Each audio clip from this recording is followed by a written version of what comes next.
Today, the cost of simply moving goods across Nigeria, Africa, and all over the world is hitting families right at the dining table. Good day and welcome. I am Amici Vivian, and this is ECTV, based on logistics. To help us make sense of these difficult times for the logistic industry, we are joined now by, please introduce yourself, sir. My name is CLEMENT. I work with ENC Logistics Easy Way and the Human Resource Department. That's basically it. All right, sir. So how has the unpredictable cost of fuel and diesel, how has it affected your company? Thank you for that, Vivian. The unpredictable cost of fuel and diesel in Nigeria generally affects all businesses, not just my company alone. I want to take it from an holistic point of view now. If a customer, if you decide to, you are supposed to deliver a goods to the customer, you have a budget which has already been constrained to certain amount of money. Then you just wake up the following day and you realize that the cost of fuel has gone up. It means you have to alter your budget. You have to add to your budget to cover up for that extra cost you will incur. And the truth is this, at the end of the day, that same cost will have to be borne by the final consumer. But there are in some cases whereby the consumer has already paid and you have to deliver. But the truth is this, at that point in time, you altering the cost of what you are supposed to deliver to the customer, altering the cost of the transport becomes bad because you cannot change it anymore. You have to bear that loss. And it happens often. In a case whereby the customer already paid yesterday and you have to deliver today, and you realize that the cost has gone up, of fuel has gone up, it's difficult to alter that.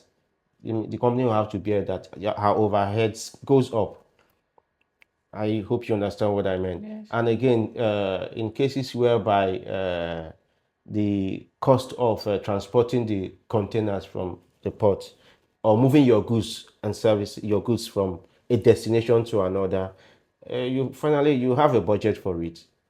But unfortunately, you wake up one morning or halfway into that journey and you realize that you have to refuel your tank, and you go into the fuel station and somebody tells you that the price has gone up.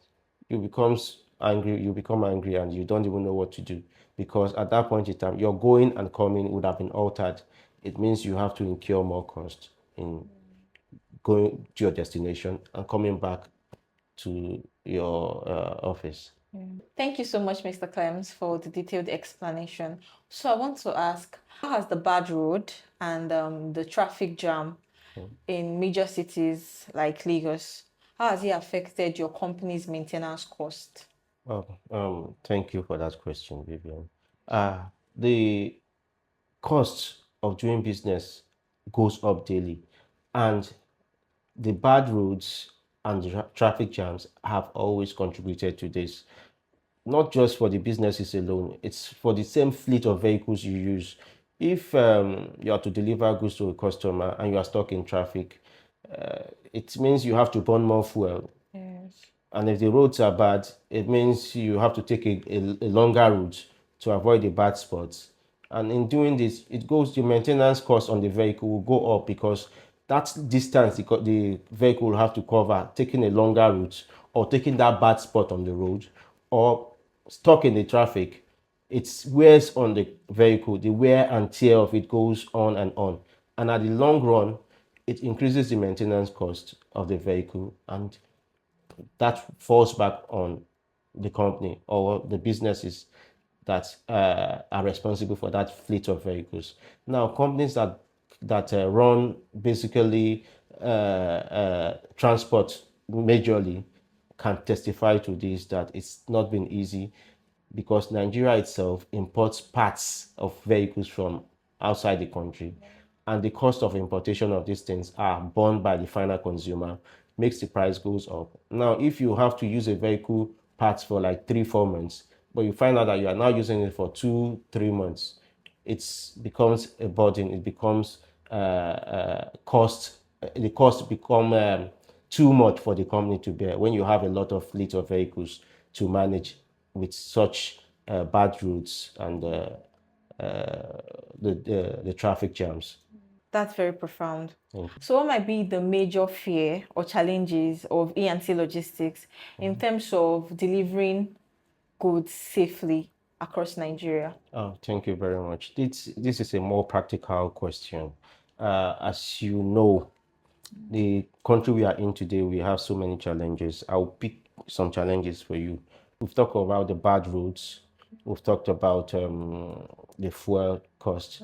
We've talked, and I'm going to add insecurity to it. We all know the way the country is today. Yeah. Nigeria, as it is now, is not the same Nigeria we used to know like 10 years back, 15 years back, because you want to transport your deliver goods from here to Kano. Let's take for instance, and on on the same route you've been taking all this while, on that route the roads are bad, and the cost of fuel diesel has gone up. Increased, yes. Now you're now adding security to it. You don't know what's on the road. The bandits, the herdsmen, kidnappers, all on the road, and this affects businesses. There will be a delay. The customer needs these things to be delivered on time, but due to all this, there's a delay. And in some cases, these vehicles are vandalized and were stolen. Goods will be stolen, sorry. And all this accumulate into what we just talked about now, the challenges we face in delivering goods across the country.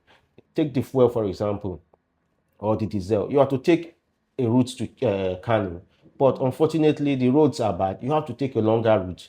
You burn more diesel, you burn more fuel, and if not properly done, you might also incur delays. In fact, there are more I can talk about, but this generally affects businesses in Nigeria, logistics, businesses, everyone generally.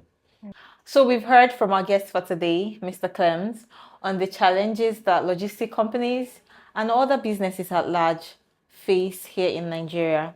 So with that, we say thank you so much, Mr. Clems, for coming around to speak to us.